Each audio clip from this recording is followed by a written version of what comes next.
Ahí de pie, mis amaditos hermanos, les pido que vayamos a la palabra del Señor y quiero leerles algo que está en el libro de Génesis.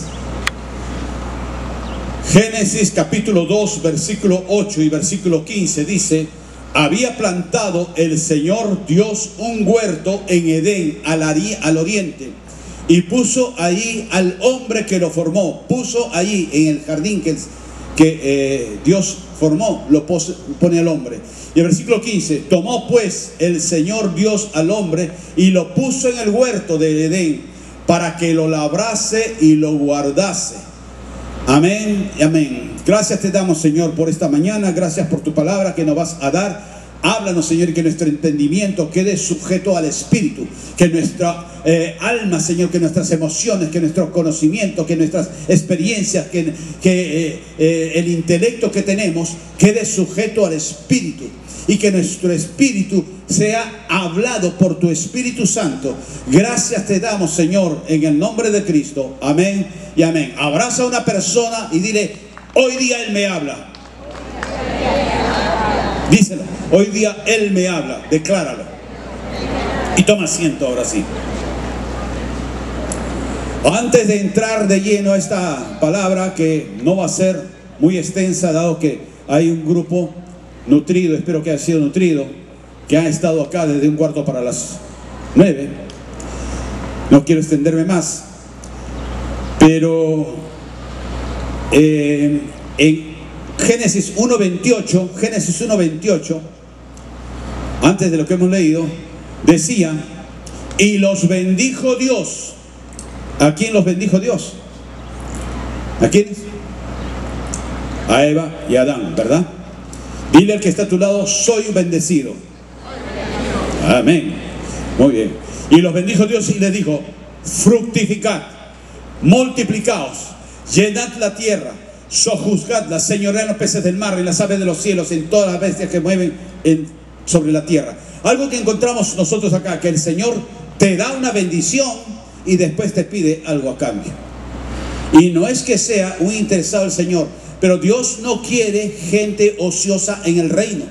Si nosotros revisamos las Escrituras, el Señor, cuando llamó a un Abraham, cuando llamó a un Moisés, cuando llamó a un David, los llamó a un Gedeón, los llama cuando están ocupados, están atareados, están trabajando, ¿de acuerdo? Entonces el Señor hace dos cosas ahí. El Señor busca a personas de trabajo, a personas el Señor no quiere ociosos. En el Evangelio muchos se han vuelto ociosos, y más con este tema de la pandemia y de las células virtuales y todas esas cosas, nos volvimos más cómodos, porque ya nos quedamos nosotros en nuestra casa y conectamos, y ahí veo el culto, ahí veo la célula, ahí veo todo, ¿de acuerdo?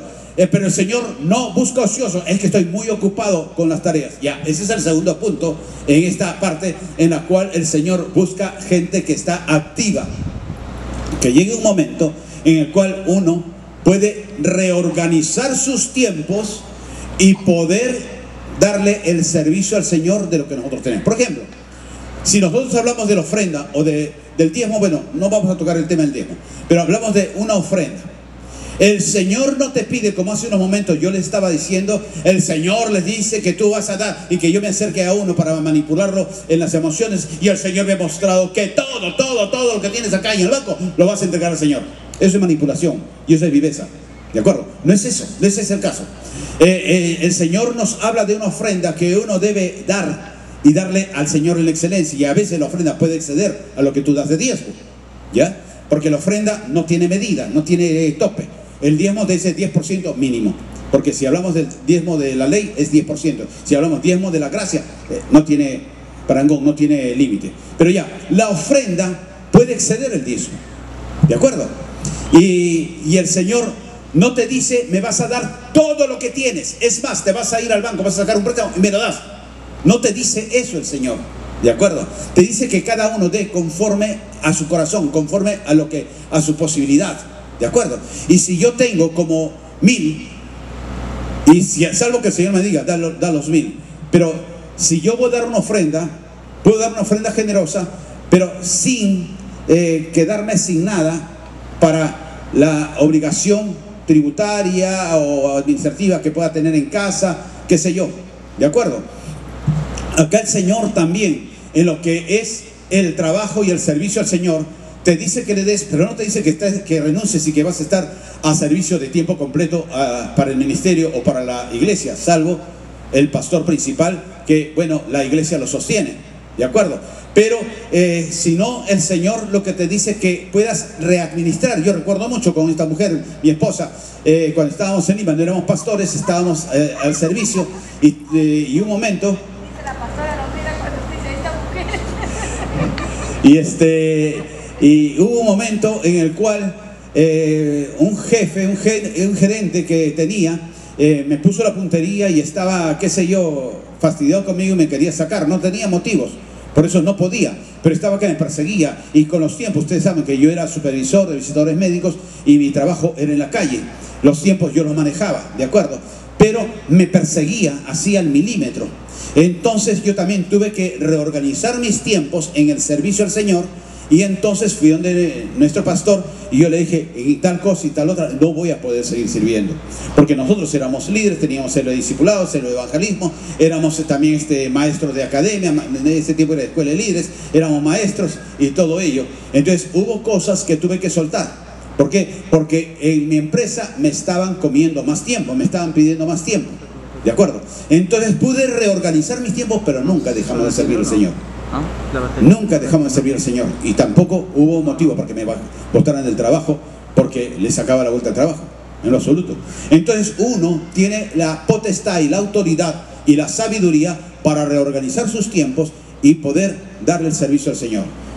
Pueden imaginarse ustedes, por eso la palabra de Dios también nos habla una partecita que por ahí la había anotado, cuando el Señor decía, la verdad, la mies es mucha, pero los obreros pocos. Y le he pedido al Señor que mande más obreros a su mies. Ahí está, si lo había sabido, Mateo 9:37.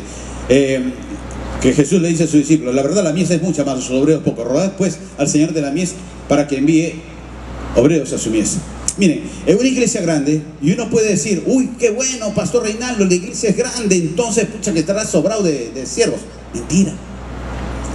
Porque a la hora que se necesita siervos, hay muchos que retrucan. Es que yo no puedo, es que muy temprano, es que muy lejos, es que mi mamá, es que mi papá, es que mi perrito, es que me salió ñero, es que. Y mis hermanos y amados sugieres comienzan a sufrir porque no tienen a quién poner de apoyo, a quién ayudar, para que puedan ayudar en la cafetería, para que puedan ayudar acá en el camino para la entrada de los vehículos y todas esas cosas. Se necesita en estos días, por ejemplo, estábamos viendo también que se necesita maestros, y le abro mi corazón, maestros para la Academia de Formación de Adolescentes. Pero ¿cómo no hay? Si son 200 líderes de célula, ¿cómo no va a haber? No hay. Porque solamente hay 6 maestros. Pero de esos 6 hay 3, el 50%, que es muy lógico que por motivos de trabajo, de sus ocupaciones, ya no pueden. Y son honestos decir, no podemos, no nos da el tiempo. Serían deshonestos en el cual decir, no, sí puedo, no, sí voy.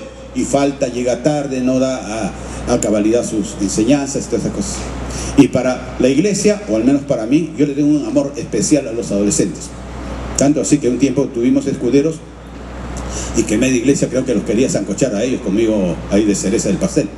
Sí, el pastor todos sus escuderos, sí, el pastor y sus escuderos, sí, el pastor y sus escuderos. Pero es que es un grupo muy importante, porque los adolescentes yo los veo como el eje de la bisagra. Porque una hojita de la bisagra son niños y la otra hoja son los jóvenes, ya son jóvenes, ¿de acuerdo? Pero muchas veces cuando ya son jóvenes, ya llegaron ellos decididos y definidos a estar en homosexualismo, estar en fornicación, estar en juegos, estar en tragos. Yo casualmente me acordaba, en estos días había un varón que me decía, pastor, ¿qué cosa hago? Mi hija estuvo muy bien, y hace años me dijo, mi hija estaba muy bien mientras estaba en la casa, en el colegio, ahora entra a la universidad y se ha puesto brava, que ella quiere tener su enamorado, quiere llegar a la medianoche y que se quiere ir a vivir aparte con otra chica. Cuando llegan a jóvenes y no han sido formados en la adolescencia, hay un riesgo que se pierdan. Entonces, por eso los adolescentes para mí son muy importantes, para mí. Y yo creo que para la iglesia también. Pero a veces tenemos ese problema. ¿Se dan cuenta? Y entonces acá una vez más, y esto viene desde el tiempo de Jesús, ¿no? Que dice que la mies es mucha, pero los obreros pocos. Desde el tiempo de Jesús. Porque busqué varón que hiciera vallado y no lo hallé. Entonces eso siempre se da.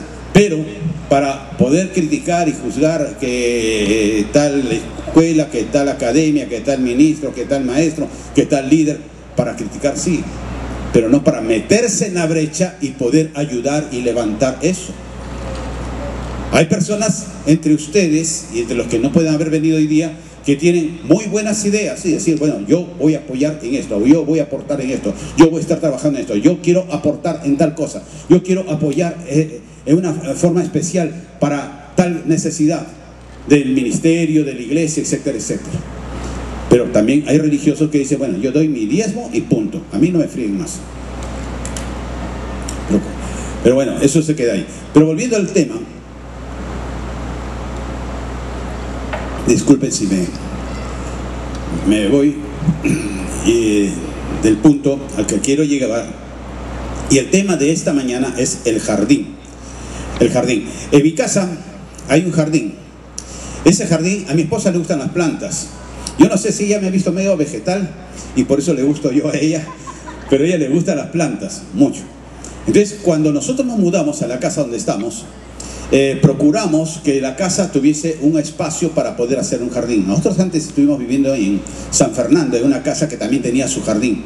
Muy bonito, tenía un árbol de papaya y todas esas cosas, muy bonito. Y también tenía algunos visitantes porque al lado de la casa había un edificio y del edificio bajaban visitantas y subían visitantes. ¿Quiénes? Las ratas. Habían ratas que aparecían por ahí.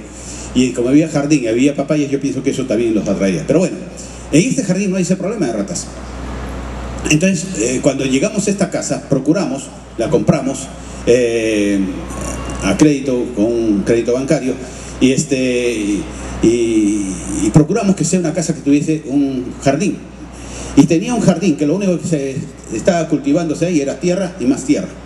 Era tierra, tierra y tierra, pura tierra. Y mi esposa decía, uy, qué horrible, qué feo. Ella lo que se fijaba era el jardín. Como no tenía jardín, la casa era fea, el barrio era feo, el lugar era feo, yo era feo. Todo era feo para ella.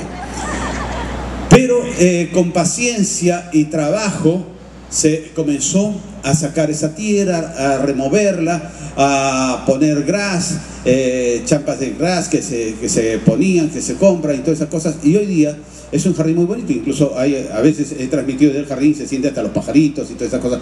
Es muy bonito, tiene 2, 3, 4 árboles creo, un pino muy alto, y es bonito. Y bueno, yo soy el que me encargo de regar el jardín cada 3, 4 días. Y yo sé que el jardín se tiene que regar o bien en la mañana temprano o bien en la noche.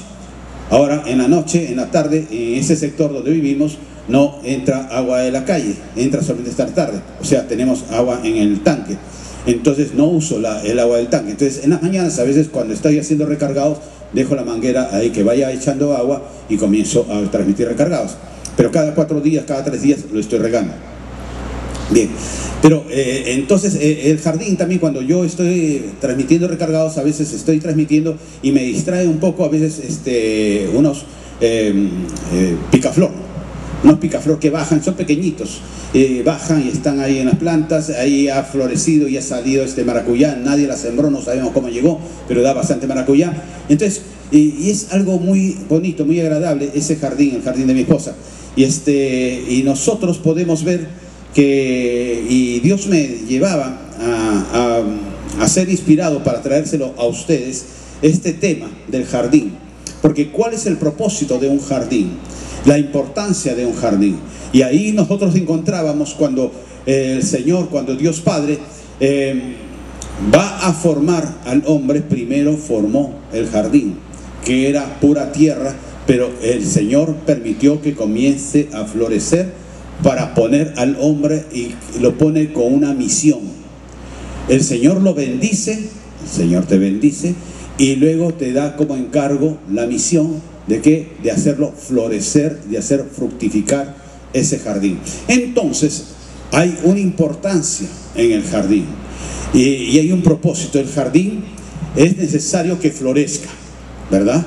El jardín también en su propósito es que debe de fructificar, dar frutos. ¿Y los frutos para qué son? Para comer, para alimentarse, ¿de acuerdo? Los jardines también sirven para oxigenar, absorben el CO2 y botan oxígeno, limpian los aires. Entonces, al oxigenar estamos hablando de vida, favorece a la vida. Y luego también un jardín embellece, un jardín se ve agradable, se ve bonito. Entonces, cuando, por decirle a ustedes, si nosotros acá en este lugar siguiéramos sin paredes, sin techo, sin nada, estuviéramos acá ya 2 años con todo el escenario de los vecinos y todas esas cosas, y no se vería tan bien como se ve ahora. Podemos verlo mejor, pero claro, se necesitan también fichas. Yo deseo, anhelo y quiero poder tener una pantalla LED grande para poder ayudar a los que están al final y poner ahí los versículos y todas esas cositas, o pasar los avisos y todo ello. Pero eso en el tiempo lo haremos porque hay otras cosas más urgentes e importantes. Entonces, un jardín también, de la noche a la mañana, cuando nosotros nos mudamos, no era bello, era horrible ese lugar. Pero depende de que tú lo puedas hacer embellecer, ¿de acuerdo? Para que cambie el ambiente. Es diferente que uno salga a sentarse a leer la Biblia o a orar o a meditar en tu vida, en lo que estás viviendo, en lo que Dios te habla, sentado en una silla muy rústica en medio de tierra, en medio de arena. Por ejemplo, que nos vayamos allá y nos sentemos ahora ahí donde es el auditorio real. Es diferente a sentarte en un lugar rodeado de vegetación, con una sombra, con pajaritos que te cantan, te invitan, porque cambió el ambiente. Todo eso hace el jardín. Pero ¿qué necesita para que haya todo eso? Lo primero que necesita es agua, ¿verdad?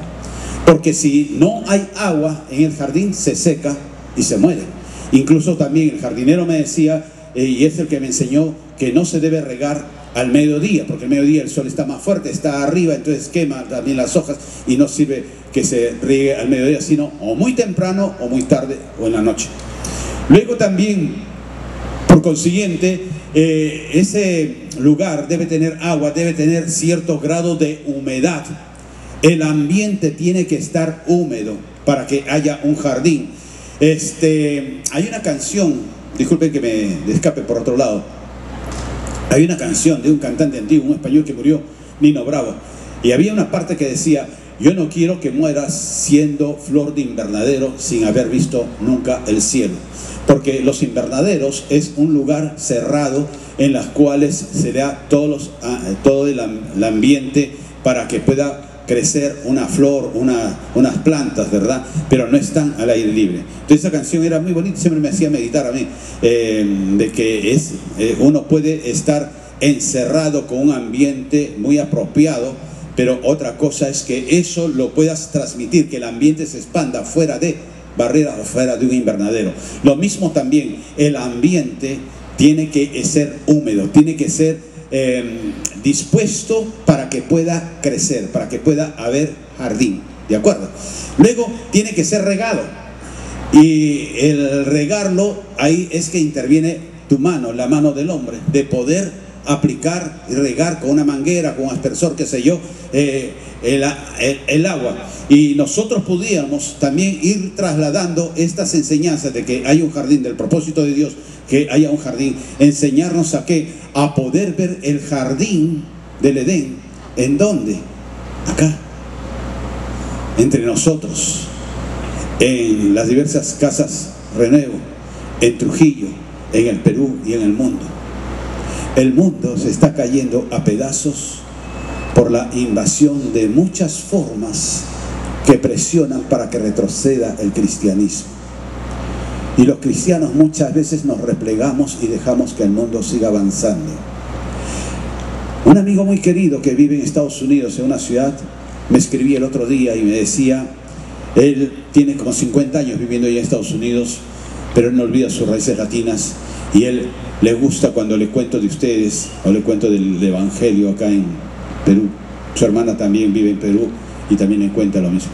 Y él dice, acá el cristianismo es muy seco, muy frío. Acá yo trato de compartir con mi pastor, de compartir con otros, de estar buscando la llenura del Espíritu Santo, de estar evangelizando vidas, de poder llevarlos al conocimiento del Señor. Pero acá no. Pero acá sí tienen disposición para poderse reunir y conversar, que tal día se van a ir a la cacería, que tal otro día podemos ir a pescar, que tal otro día se van al bowling, y las cosas sociales. Ese es el cristianismo acá, decía. Y él le duele y reniega por eso. ¿De acuerdo? Nosotros aún no hemos llegado a ese nivel, pero en otras naciones ese es el cristianismo. Cuando estuvimos nosotros en Europa, las iglesias en Barcelona son chicas. Una iglesia que fuimos, más o menos tendría 70 miembros y decían que es una de las iglesias más bendecidas. Pero están en Europa. Hoy, pues hombre, estamos hablando con receta y ganamos en euros. Tú tienes que amar lo que tienes, porque Dios te ha permitido que tú seas el jardinero de esta nación, que tú puedas ver de hacer un ambiente húmedo, entre comillas, para el Evangelio en el lugar que Dios te ha puesto, sea Alto Trujillo, sea Salaberry, sea Trujillo, sea Cajamarca, etc. En ese lugar tú eres el jardinero, tú eres el que vas a preparar el ambiente, tú eres el que tienes que regarlo. El regarlo, yo lo caso, esta parte de regar el jardín, para nosotros, con la gran comisión que hizo el Señor Jesús, que le dio a sus discípulos: id y predicad, id y hacer discípulos, id y enseñar. Algo que nosotros podemos ver, y que yo lo tenía por acá anotado en Mateo capítulo 9, dice en el versículo 35, Mateo 9, 35, dice que Jesús recorría todas las ciudades y aldeas, enseñando en las sinagogas de ellas y predicando el Evangelio y sanando toda enfermedad. Y el versículo 26, viendo la multitud. Dios ve si cumplimos con la gran comisión de poder enseñar, de poder predicar, de poder evangelizar, de poder ganar, de poder invitar. Dios ve eso. Dios ve también cuando nosotros nos acomodamos en una poltrona y no queremos mover un dedo, no queremos orar, no queremos bendecir la tierra que el Señor nos ha dado, de poderlo hacer florecer, fructificar, oxigenarlo. Cuando nosotros hablamos también de un jardín, el jardín, ¿qué es lo que necesita?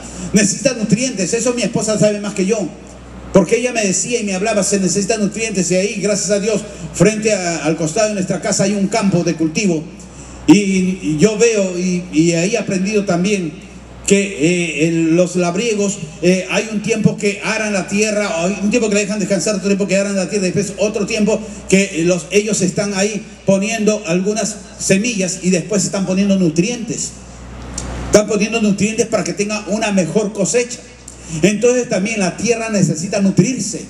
No es el hecho que agarras un pedazo. Miren ustedes, hay tierra, se sembró césped y se echó agua, pero nada, no fructificó, porque se necesita remover, se necesita darle unos nutrientes, que sé yo, y entonces mientras no se haya hecho eso, pues no va a caminar. Entonces necesitas nutrientes para fortalecer, para nutrir. Tú necesitas nutrientes. Si tú no tomas los alimentos necesarios, y si te falta conocimiento, pregúntale a un nutricionista qué es lo que debo de comer y qué es lo que no debo de comer, porque uno muchas veces come lo que no debe de comer, pero no come lo que sí debe de comer. Y a veces comemos tonterías que nos engordan, pero que no nos alimentan. Entonces nosotros tenemos también que saber nutrirnos en lo natural y en lo espiritual, para poder nosotros dar nutrientes al jardín, para que se fortalezcan en lo natural y en lo espiritual. ¿De acuerdo? Un jardín también nos va a dar flores, nos va a dar plantas, etcétera, etcétera. Pero también hay un momento de podar. Hay un momento, como dice también la palabra, de arrancar. Tiempos de sembrar, tiempos de arrancar. Hay momentos en los cuales tenemos que podar, tenemos que arrancar. Y eso muchas veces duele. Porque a veces hay personas que se han arraigado, o nosotros nos hemos arraigado mucho a esas personas, sentimentalmente, emocionalmente, porque somos seres humanos. Pero va a haber un tiempo que tenemos que permitir que Dios los arranque o tú arrancarlos. Porque a veces hay personas que son tóxicas. Yo les digo, mis amados preciosos, y eso lo podemos ver entre nosotros. Quizás ustedes conocen a una persona que estaba muy pilas con el Señor, muy metido con Dios, pero desde que se casó, dicen algunos, desde que se casó, cambió completamente. Porque ya no es ni su sombra, ya no quiere ni nada con el Señor. Y si quiere algo con el Señor, solamente es un religioso dominical. ¿Qué sucedió? Se casó con una persona que no estaba en ese nivel espiritual, de crecer, de creer, de cambiar, de poder alimentarse más del Señor. Y se apagó. En vez de encender una persona al otro, terminó apagándose. Entonces, igualmente también en las relaciones y en las amistades. Por eso también yo les digo, en esto de lo que se está haciendo, estos cambios de jóvenes, que ya los jóvenes varones pasan a varones, las jovencitas damas pasan a damas, también tienen su propósito. Porque no es que sean tóxicos los unos con los otros, pero hay problemáticas de cada grupo que no se pueden mezclar y que tienen que ser dirigidos. ¿Para qué? Para poderlos ayudar a seguir creciendo y desarrollándose. Porque un hombre de 40 años no puede decir, ay, estoy en la coinonía y me voy al cine con mis amiguitos de la selva y nos vamos a comer la hamburguesa y el cuento de chiste y hacemos una rueda de chistes y todo, ja, ja, ja, ja, ja, ja, ja, ja, ja. Ese es su evangelio. Ese es su cristianismo. Un hombre de 40 años que se está comportando como una criatura de 17, 18 años necesita un psicólogo. Nosotros tenemos que preparar los nutrientes, la dieta alimenticia espiritual, entre comillas, adecuada para cada persona. Nosotros tenemos el encargo de parte de Dios de poder fructificar. Él nos bendice, Él nos ha bendecido haciendo conocer de su palabra. Pero ahora demos frutos.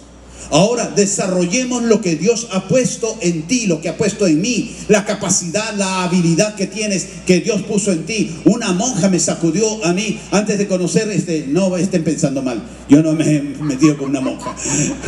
A lo que me quiero referir es que antes de ser cristiano, y eso lo he contado, una monjita que está en la presencia del Señor ya ahora, es la que ella me dijo, porque nosotros no queríamos ayudar, servir en el catecismo.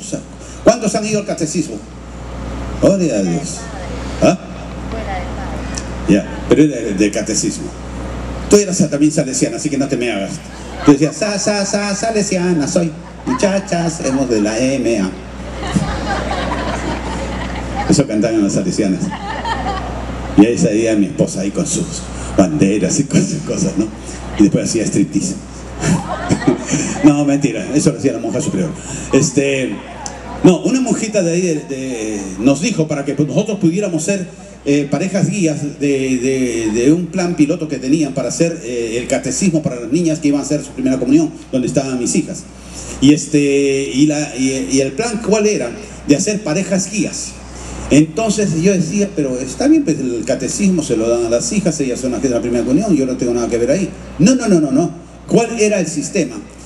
Llamaban a los padres de familia de las niñas que iban a hacer la primera comunión y ellos iban todas las semanas a recibir la enseñanza con un manual y todas esas cosas, a recibir la enseñanza de la monjita, y después los padres de familia le dábamos esa enseñanza a nuestras hijas que iban a hacer la primera comunión. Las moscas, ¿no? Las monjas, moscas, sí, mosquísimas. No se les escapaba ni una. Las monjas son muy cucas. Muy inteligentes. Entonces ahí agarraban a las niñas y agarraban a los padres, y los padres terminaban siendo ejemplo para las hijas. Muy buen término. Y nosotros no queríamos, bueno, nosotros iremos al grupo para escuchar, pero ellos querían, esta monjita, que nosotros fuéramos una de las parejas guías para el grupo. No, yo no quiero eso, porque teníamos que ir un día adicional para prepararnos con la monja. No, yo no quiero eso, no. Señor Córdoba, usted tiene un don especial. Pucha, ¿qué quiere de esa mujer? Se me está mandando, le decía a mi esposa. Usted tiene un don especial. Y yo le decía a mi esposa, escucha, está hablando de tu esposo. Escucha, porque tú no me dices esas cositas. Usted tiene un don especial. Y ese don especial es su voz. Y Dios quiere usarlo a usted y a su voz ¿Para qué? ¿Voy a cantar? ¿Qué cosa? No, para que sea pareja guía. Y ya por ahí nos agarró la monja, ¿no? Y comenzamos y nos gustó. Nos gustó eso y ahí nomás ya conocimos a Cristo. Miren ustedes cómo el Señor, que es más sabio que las monjas, pero el Señor cómo usó eso para entrar a nosotros, para poder convencernos y prepararnos para lo que Él iba a hacer, para el terco Reinaldo y para la reterca de Teresa, Huanca. Entonces, porque en primera el pastor nos decía algo así, cuando llegáramos a la iglesia, y el pastor nos decía algo así, que nos fregue, que nos fastidie, evangélico fanático, y que no, estaban manipulando. Pero sin embargo, por ahí nos comenzó a meter el Señor. Y comenzamos a ver resultados en lo que comenzamos a servir ahí con la monjita esta. Entonces, ¿qué es? Que nosotros muchas veces tienes un don, un talento y está dormido. ¿Por qué? Es que me da roche, es que yo no quiero, es que no tengo tiempo, ay que pesado, ay que aburrido, ay que tengo que ir hasta allá.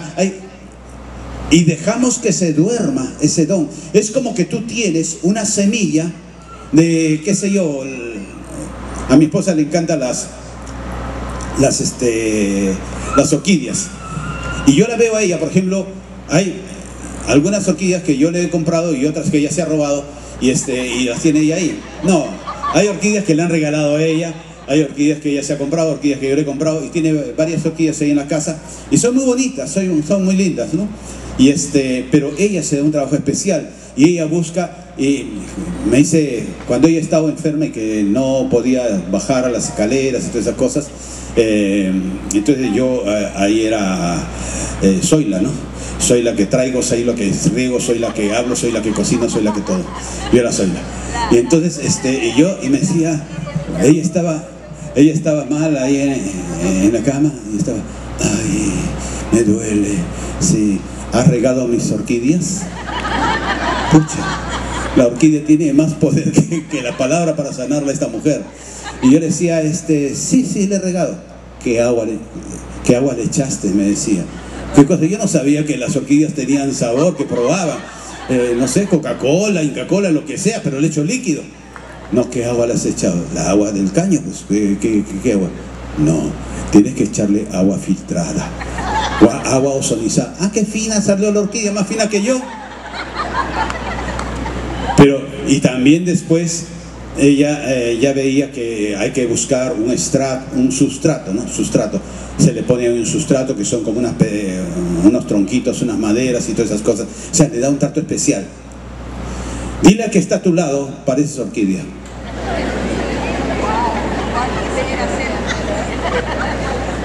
Porque necesitas un trato especial. Claro, porque tú eres más hermoso, más hermosa que una orquídea. Si tienes un varón al lado, dile, pareces una rosa. Rosito. Está medio raro eso, ¿no? Si tienes una dama al lado, dile, pareces un floripondio. Pero cada uno, según nuestra especie, necesitamos un trato diferenciado con lo que queremos hacer con jóvenes. Necesitamos un trato especial de la parte del Señor. ¿Por qué? Porque ahí también viene la poda. Va a haber hojas que nos va a doler, que sean arrancadas, que sean cortadas, pero va a ser para tu mejor desarrollo. Va a ser para que puedas crecer más. A veces el perrito que nos visita de Hernán, yo no digo que Hernán sea un perro, no, sino el perrito que Hernán es su dueño, a veces va y comienza, como es cachorrito, se pone a jugar ahí en el jardín con mi perro es más tranquilo, pero comienza a jugar y arrancar algunas plantas y que se lo digo. Le digo, no, tranquila, le digo, mi esposa desespera. Mi esposa quiere sembrarlo al perro ahí, a ver si da fruto. Y digo, no, tranquila, está podando, no es que tiene alma de jardinero. ¿Qué podando ni podando? Pero el podar duele. El podar duele porque tú llegas a amar. Nosotros lo llegamos a amar a ustedes. Y cuando alguno de ustedes tiene una mala actitud o sueltan malos comentarios, sino que uno dice, ¿qué hice de mal, Señor? ¿Qué sucedió? Lo traté como un hijo, lo amé como un hijo, traté de darle algún gusto como hijo y se olvidó de todo eso. mientras yo todavía lo recuerdo. Entonces eso duele, pero llega el momento en el cual Dios, como le dijo a Samuel, ¿qué tanto haces llorando por esto?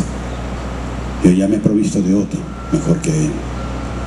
Y es el momento de podar y de arrancar completamente y de pasar esa hoja.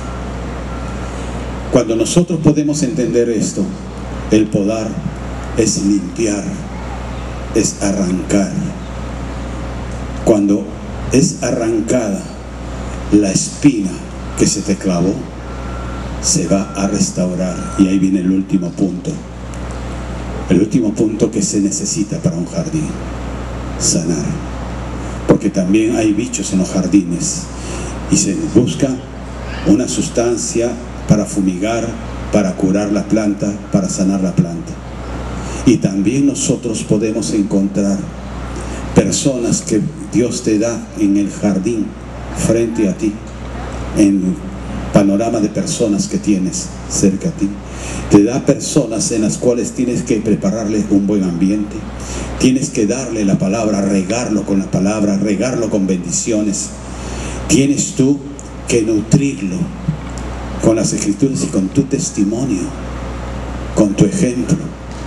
Tienes que limpiar, podar y arrancar lo que pueda ser nocivo para los que están creciendo.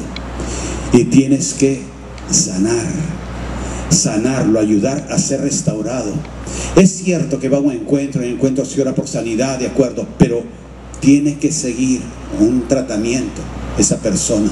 Y ese tratamiento Dios te lo ha encomendado a ti, de seguir sanando a esa persona en esa herida. Yo he visto hombres, mujeres mayores en la fe y hasta pastores que han pasado años y siguen con una herida abierta. Y por causa de esa herida hacen cosas ya con un ministerio grande, hacen cosas que no son buenas y que están dañando a muchas vidas. Yo he visto a pastores, el pastor que ha llegado a crecer la obra por la misericordia y el amor de Dios, pero heridas de rechazo que ha tenido él profundamente no ha terminado de sanar. Y de sus grupos de pastores, de líderes, muchos se han ido y se han ido heridos por él. No es que se han ido por infieles, se han ido heridos porque él no quiere sanar, y él, su inseguridad, su rechazo, su temor, quiere buscar ser reconocido, quiere buscar una plataforma que todo el mundo diga qué bueno es fulanito, qué buena es fulanita. ¿Por qué? Porque son heridas que no han sido sanadas y tiene uno que restaurarlas, tiene uno que ministrar, tiene uno que poderles dar con el amor del Señor esa amistad. Pero si el jardinero, en mi casa llamo de cuando en vez a un jardinero, va una vez al mes más o menos, pero si el jardinero no está en las condiciones personales, mi jardinero, que es cristiano también, no está en las condiciones para ir. Muchas veces me han dicho: pastor, disculpe, no voy a poder ir porque estoy enfermo. Para la próxima semana, porque hay que separarle cita como se puede un neurocirujano. Para la próxima semana, tal día, tal hora. Y va él a las 7:30, 8 de la mañana. Pero cuando él ha estado un poco mal de salud, él me ha dicho: no puedo ir. Si tú como jardinero del huerto que el Señor te ha dado, del huerto en el cual el Señor te ha puesto, pero tú quieres que ellos sean sanados, que ellos sean alimentados, pero ¿qué de ti? ¿Has sanado tu corazón? ¿Has sanado tu vida, tus pensamientos? ¿O sigues con el arma en ristre? Aquí, al primero que se me acerque para morderme, lo muerdo yo primero. Yo tengo mi perro, que es un siberiano, tiene 2 años, es grande, es cruzado con Alaska, es grande, intimida, porque incluso tiene una mirada bien fría. Rosita lo sabe, tiene ojos celestes así como su amo. Solo se han puesto así por tanto golpe de mi esposa. Tiene sus ojos celestes, lo cual le da una mirada fría. Entonces tú lo ves y parece un lobo que te quiere matar, ¿no? Que es intimidante, pero nada que ver con decirle: ve los gatos que hay por el vecindario y quiere jugar con los gatos. Una vez se metió una rata y quería jugar con la rata. Con los pajaritos corretea para jugar con ellos. Quiere jugar con todo. Es manso como su amo. Y yo salgo. Esas damas están endemoniadas. Y después dicen que yo soy duro con la palabra. Mi esposa me dice, Reinaldo, es muy fuerte con la palabra, así no se habla. Y mírenla pues, mujeres, traigan correo. Y salgo con mi perro a caminar, y a veces me he ido a la playa, y por ahí, camino a la playa, hay una casa donde hay 3 samoyedos, uno que es el padre y 2 hijos. El primer día, el samoyedo, el padre, se sintió amenazado por la figura de mi perro, se sintió amenazado y salió a gruñir y todas esas cosas. Y mi perro lo miró y decía, ¿qué tiene? ¿Está loco? ¿Es del Ministerio de Damas? ¿Qué cosa es?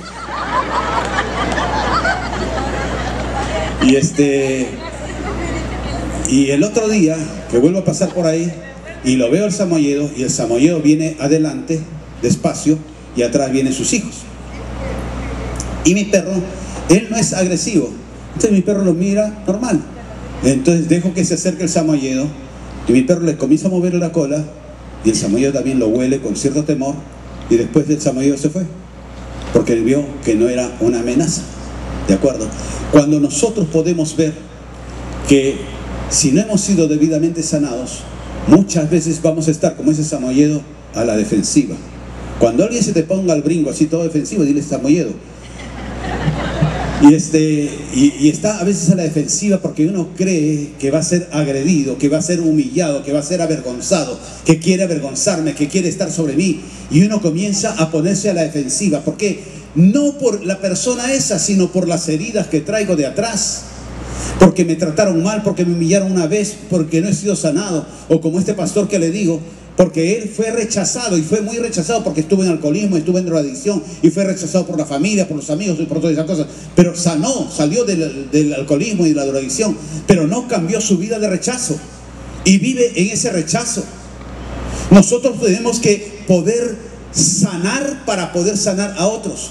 Nosotros tenemos que alimentarnos para alimentar a otros. Nosotros tenemos que ser regados por la fresca unción del Espíritu Santo para poder transmitir de esa unción a otros, para poder darle a otros lo que nosotros estamos recibiendo, para poder perdonar, para poder enseñarles de perdón a otros. Yo no puedo hablarles de perdón a ustedes si yo tengo una persona que no le he perdonado. Algo que a mí también me alimentó mucho un cura del colegio que estuve, y este cura era muy moderno. Él nos mandaba penitencia cuando uno se confesaba, que uno se confiesa de 3 Ave María, 5 Padre Nuestro. Esa es la penitencia para perdonar el pecado. Y yo decía, qué tontería. Y miren, yo no era cristiano, mi madre menos todavía. Mi madre hasta ahora dudo si fue cristiana o no fue cristiana. Pero no éramos, mi abuela sí era fanática católica, ¿no? Tenía, creo que su ropero era lleno de hábitos del Cielo de Milagro, de la Virgen del Carmen, de San Martín de Porres. Todos los hábitos creo que tenía ella ahí. Pero bueno, pero yo decía, pero qué tontería cuando estuve en el colegio de curas estuve. ¿Cómo puede ser posible que Dios me va a perdonar por una letanía? Porque el cura me dice que tengo que rezar 3 Padre Nuestros, 4 Credos, 5 Ave Marías, y por eso me va a perdonar. No entiendo. Nunca entendí eso hasta este día. Dios te perdona por su amor y su misericordia cuando hay un verdadero arrepentimiento, y no cuando tú recitas algo. Entonces, cuando nosotros, este cura, por ejemplo, del colegio, cuando nos confesábamos, toda la promoción en la cual yo estaba, queríamos misa con ese cura, José Ruillón se llama, misa con ese cura, y queríamos confesar todos con ese cura, y los otros curas se quedaban ahí el brazo cruzado porque nadie iba a confesar. ¿Por qué? Porque sus penitencias para perdón, ¿qué era? Te lleva al arrepentimiento, y te decía, eso está mal lo que has hecho. Y tú lo que tienes que hacer ahora es ir y buscar a esa persona, hablar con él, restaurar con él y pedirle perdón o que él te perdone. Cosas por decir, era su penitencia que él mandaba. Y yo dije, eso es bien real. Y entonces yo una vez en la promoción, una vez le decimos, pero a veces hay personas que nos afectan, que nos agreden, ¿qué es lo que vamos a hacer? Pues eso, hablas con él, restauras con él, lo llevas a entender qué es lo que pasó, cuál fue el error, si fue tuyo. Pero si no entiende, tú solamente le dices, tú no existes para mí. Porque y yo me puse a analizar eso. Siempre he sido medio así como melancólico. Me gustaba mucho meditar en las cosas que me dejaban así en duda. tú no existes para mí. Y decía, qué profundo. ¿Por qué? Porque yo decía, este toldo cumple un propósito, un cometido. Este toldo existe. Mas si eso no existiera, es como si no estuviera ahí. ¿De acuerdo? Si yo agarro una pistola, eso existe para defensa o para agredir a alguien. Si yo agarro, disculpando la expresión, no te molestes, Teresita, disculpando la expresión, yo agarro y levanto, que si lo hago, excremento de mi perro, eso es para botar. Ese es algo sucio. Ese es el desecho de un sistema digestivo. Pero ¿existe o no existe? Lo que tengo en la mano, existe. Y si yo le digo a alguien, tú no existes para mí, eres menos que el excremento de mi perro. Porque yo te niego la existencia delante mío y yo te ignoro. Hubo una persona, cuando nos separamos, que hirió mucho mi corazón, a mi esposa creo, a la iglesia, a mis hijas, hirió mucho. Y para mí esa persona como que si no existiera. Una vez nos cruzamos en el terminal de un terrapuerto de acá y él no sabía qué hacer porque sabía todo lo que había dicho y hecho en contra de la iglesia y en contra mía. Y yo lo miré como si no existiera, como si fuese transparente, y pasé de largo. Y él no sabía si darme la cara, si acercarse, si pedir perdón, si esconderse, si correr. Simplemente lo ignoré, como si no existiera. Y yo me sentí tranquilo y en paz, porque ya no tenía rencor contra él, pero también poco tenía afecto para él. Cuando nosotros sanamos nuestro corazón, aprendemos a perdonar para que ellos también enseñen a perdonar. Y el jardín que el Señor ha puesto delante tuyo, para mi esposa y para mí, nos ha dado un jardín muy hermoso. Pero más hermoso que ese jardín son nuestras 3 hijas, que las amamos y las extrañamos. 2 viven muy cerca de nosotros, pero igual las extrañamos. Al menos yo las extraño. Ella extraña a sus yernos. Ella fue un yerno. Si mis hijas dicen, sí, parece mi suegra esta. Mi mamá parece mi suegra, dice. Porque ella, mi hija le dice a ella Baywatch. ¿Se acuerdan de esa serie Baywatch? Salvavidas. Y esa es mi esposa con sus yernos. Y ahí se bate ahí para defender. No, pero Reina, no, pero tú fuiste muy duro. Tú fuiste muy áspero, que tú fuiste. Así que Franquito en un brazo, Hernán en otro. Y le voy a decir, a la rurro, nene, dese un bechito.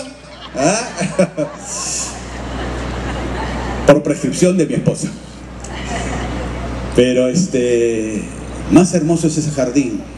El jardín que son esas hermosas flores con mayor fragancia, aroma y belleza que una orquídea y una rosa. A mí me gustan las rosas, príncipe negro, que son Carla, Fara y Diana.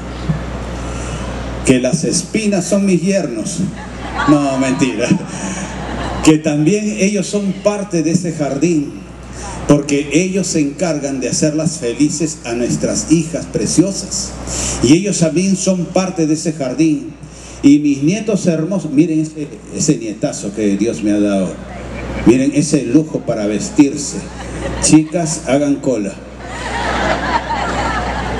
Que nuestros nietos también son parte de ese bello y hermoso jardín, para poder trabajar con ellos, para poder removerles la tierra, yernos, meterles el arado a veces. ¿Dónde está el otro que se ha escondido? Está ahí escondido, ¿ya? ¿Qué estás haciendo ahí? ¿Estás en el water? ¿Qué cosa? Para meterles el arado profundamente y removerles para hacer barbecho, que estén un tiempo en descanso, no solamente ellos, sino también mis hijas, también mis nietos. Y poderlos alimentar de nuestro testimonio, de nuestro ejemplo, que creo, quiero, deseo y esperemos que estemos haciéndolo bien, para que eso sea el alimento para ustedes, de que ¿qué haría mi pastor? ¿Qué haría mi madre? ¿Qué haría mi padre en mi situación?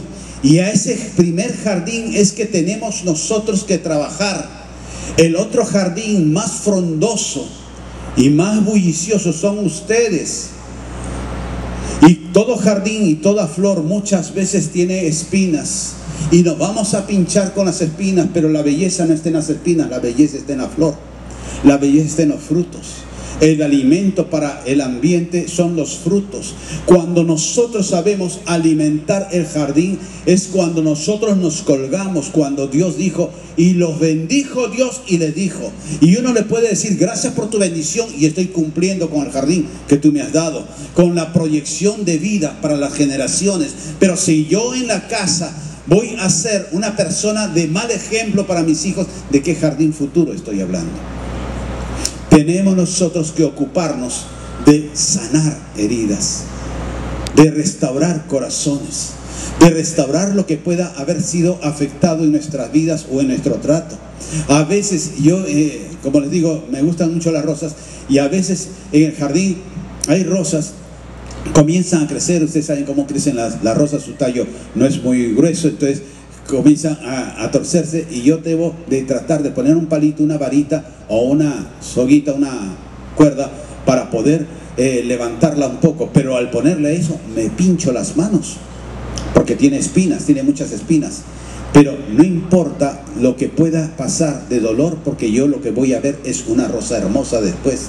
No importa que a veces la misma plantita, tu familia, tus hijos, tu esposo, tu esposa, te puedan pinchar, te puedan herir. Si después vas a ver que se pudo restaurar, que pudiste intervenir para que sea restaurada esa vida, ese corazón, el poder dar ese amor, esa amistad.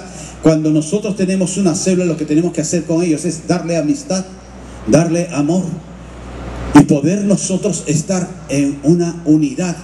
Porque dice la palabra del Señor que cuando vino el Espíritu Santo en Pentecostés, estaban todos, ¿qué cosa? Unánimes. Estaban juntos. Y esta iglesia no será visitada por el Espíritu Santo si hay división, si hay disensión.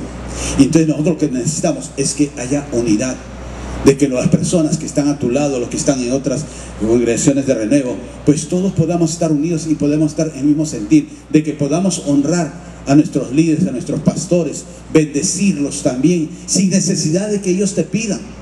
Poderlos honrar porque son hombres y mujeres que el Señor ha puesto como cabeza tuya. Respetarnos los unos a los otros. Respetar a los diversos ministerios, a los diversos pastores, a los diversos iglesias también, ¿por qué no? Respetarlas. No de que vamos a hacer causa común y que no vamos a congregar todos con todas las iglesias, no renuevos, sino las otras denominaciones. ¿Por qué? Porque cada uno se respeta sus doctrinas, sus formas y todo eso. Pero estar siempre en el mismo sentido. Dios te ha llamado para que seas el jardinero de su jardín, y ya ha puesto Él un jardín delante tuyo. Dale un aplauso al Señor. Gracias te damos, Señor.